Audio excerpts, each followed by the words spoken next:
इधर एक तरफ सिद्धार्थ और अभिमन्यु राजसमंद पहुंचने वाले थे, तो उधर दूसरी तरफ रिया और अमन दिल्ली पहुंचने वाले थे। तीसरी ओर बली अपने आदमियों के साथ राजस्थान निकल चुका था, जहां पर उसे सिद्धार्थ को ढूंढकर योगेंद्र सिंह के हवाले करना था। और चौथी तरफ युवराज रुद्रदेव शांति देवी के साथ शिंजो को ढूंढ रहे थे। इन चारों घटनाओं के साथ एक और घटना हो रही थी, जिसका सीधा संबंध इन चारों घटनाओं के साथ था। योगेंद्र सिंह के बंगले पर युवराज रुद्रदेव को गोली मारकर अपने साथियों के साथ वहां से एक बोरा लेकर फरार होने वाले रणवीर प्रताप जब अरुणाचल प्रदेश के एक अन्य जिले पापुम पारे के एक कस्बे निर्जुली से थोड़ा दूरी पर बने एक घर के अंदर पहुंचा, तो उसके बेटे रणधीर प्रताप ने उससे सिद्धार्थ के बारे में सवाल किया। ये घर टिया का पुश्तैनी घर था और यहाँ उसके दादा दादी रहते थे।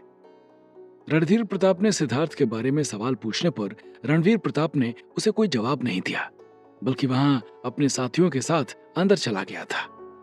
जब रणवीर प्रताप अंदर जा रहा था कि तभी उसके साथ में मौजूद बोरे को देखकर रणधीर ने उसके बोरे के बारे में सवाल किया, और उसके बोरे के बारे में सवाल पूछने के बाद रणवीर प्रताप ने अपने आदमियों को उसे पलटने का इशारा कर दिया था। उसका इशारा पाते ही उसके आदमियों ने उस बोरे को पलट दिया था और उनके सामने रुपयों की गड्डियों का ढेर लग गया था। इतने सारे रुपयों को एक साथ देखकर रणधीर प्रताप समेत वहां मौजूद सभी लोगों की आंखें फटी की फटी रह गई थी। उस बोरे से जितना रुपया वहां पर गिरा था, उतना रुपया वहां मौजूद किसी ने भी एक साथ नहीं देखा था। क्या आपने अपनी सारी प्रॉपर्टी बेच दी अंकल? टिया ने रुपयों के ढेर को देखकर सवाल किया। नहीं बेटा, ये मुझे कहीं से मिला है।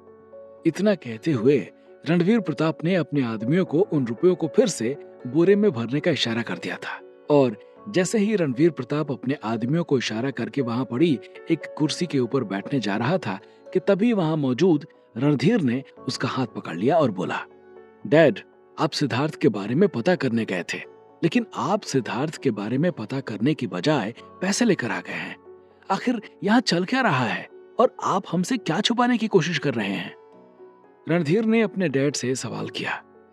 अगर ये सिद्धार्थ के साथ कॉलेज में पढ़ने वाला रणधीर होता तो शायद इतने पैसे मिलने के बाद वो अपने डैड से कभी इस बारे में सवाल ही नहीं करता, बल्कि विदेश में छुट्टियां मनाने का प्लान बनाने लगता।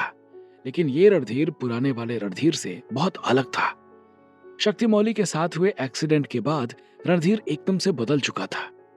अब उसे कोई ज्ञान मिल गया था या फिर टिया के तानों ने उसे बदल दिया था, ये बात तो सिर्फ रणधीर ही बता सकता था। सिद्धार्थ योगेंद्र सिंह के बंगले पर नहीं है। इनफैक्ट सिद्धार्थ को योगेंद्र सिंह भी ढूंढ रहा है, इसलिए मुझे उसके बारे में कोई जानकारी नहीं मिली।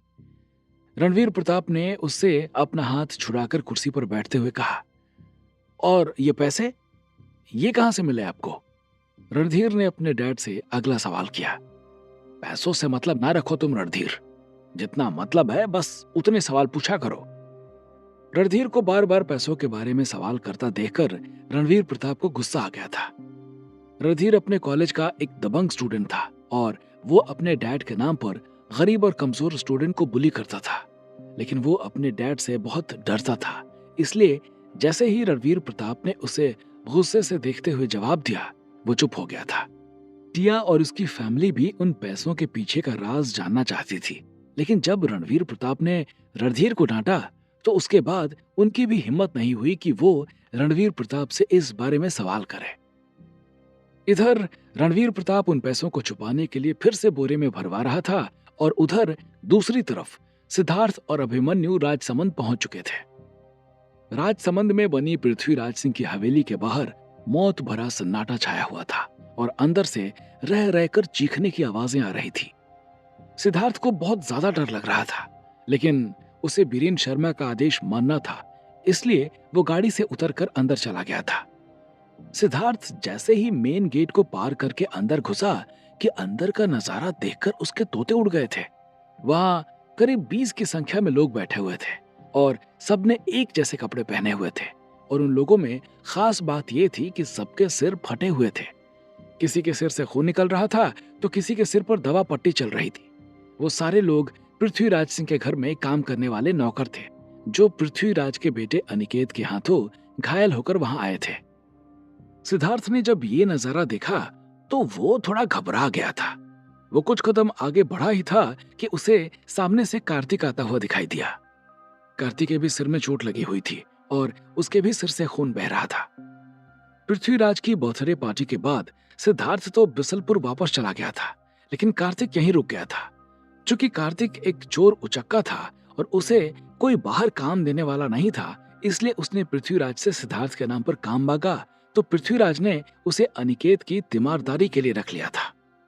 चूंकि कार्तिक को काम की जरूरत थी, इसलिए उसने झट से हाँ कह दिया था। उसके बाद कार्तिक अनिकेत के साथ रहने जयपुर चला गया था और रात में ही वो अनिकेत के साथ यहाँ आया था कि अनिकेत को दौरा पड़ गया था। पहले तो वो बेहोश हो गया था, लेकिन उसके बाद उसने अपने साथ मौजूद लोगों को मारना शुरू कर दिया था। इत्तेफाक से रुक्मिणी भी उनके साथ में आई हुई थी, इसलिए उसने अनिकेत को नींद की दवा दे दी थी, लेकिन अनिकेत पर उस दवा का कोई असर नहीं पड़ा था। विदित हो, अनिकेत वही लड़का था जिसके दोस्त की गाड़ी से देवयानी का मध्य प्रदेश के जंगलों में एक्सीडेंट हुआ था और उसके बाद उन दोनों ने मिलकर देवयानी को मरा जानकर पार्वती नदी में फेंक दिया था, जहां से देवयानी बहती हुई बिसलपुर पहुंच गई थी और दानू को मिल गई थी, जहां से दानू ने देवयानी को ले जाकर जयपुर ट्रॉमा केयर में एडमिट करा दिया था और वहां पर अनिकेत की बहन डॉक्टर रुक्मिणी उसका इलाज कर रही थी।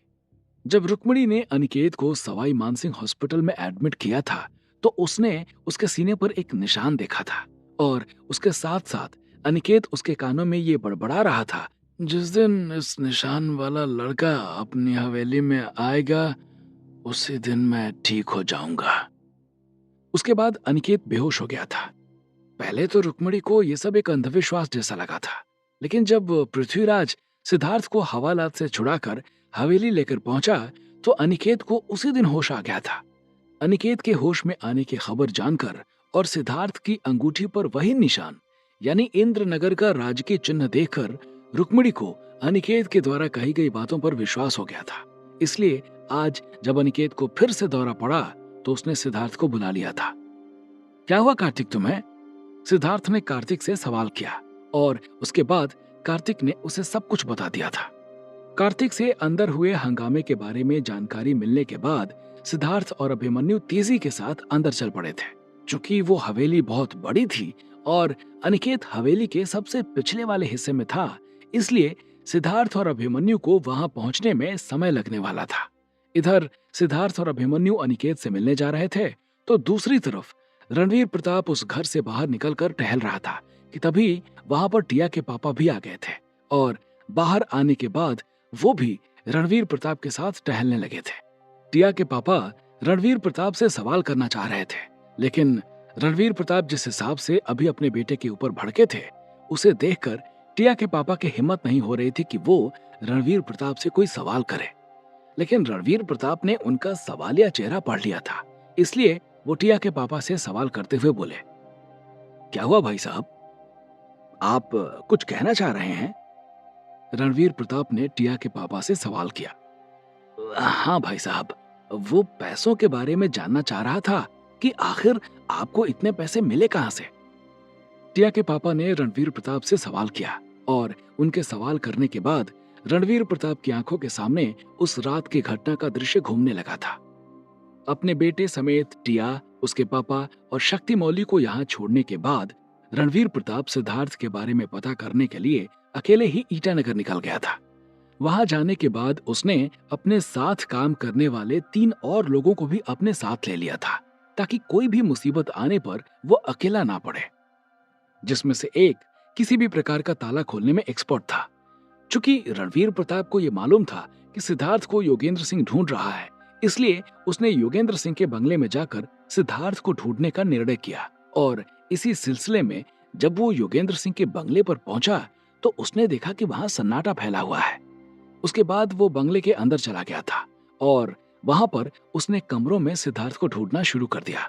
और इसी सिलसिले में वो योगेंद्र सिंह की तिजोरी तक पहुंच गया था, जहां पर उसने ताले खोलने वाले की मदद ले ली थी और वहां से उसने जितना हो सकता था उतने रुपए निकाल लिए थे और वहां से निकलने लगा था। जब वो बोरे में रुपए लेकर वहां से निकल रहा था, तभी युवराज रुद्रदेव के साथ उसकी मुलाकात हो गई और उसने युवराज रुद्रदेव को गोली मार दी थी। अरे भाई साहब, आपने योगेंद्र सिंह के घर से पैसे उठाए हैं और उसके आदमी को गोली मारी है। अगर ये बात योगेंद्र सिंह को पता चली ना, तो वो सिद्धार्थ को छोड़कर हमें ढूंढकर मार देगा। टिया के पापा ने डरते हुए कहा। रणवीर प्रताप की बात सुनकर उनके होश उड़ गए थे। कुछ नहीं होगा, अगर ये बात लीक होनी होती तो अब तक हो गई होती। कोई रिपोर्ट करने वाला नहीं है, ब्लैक मनी बटोर कर रखा होगा, वही मिला है मुझे, रणवीर ने टिया के पापा से कहा।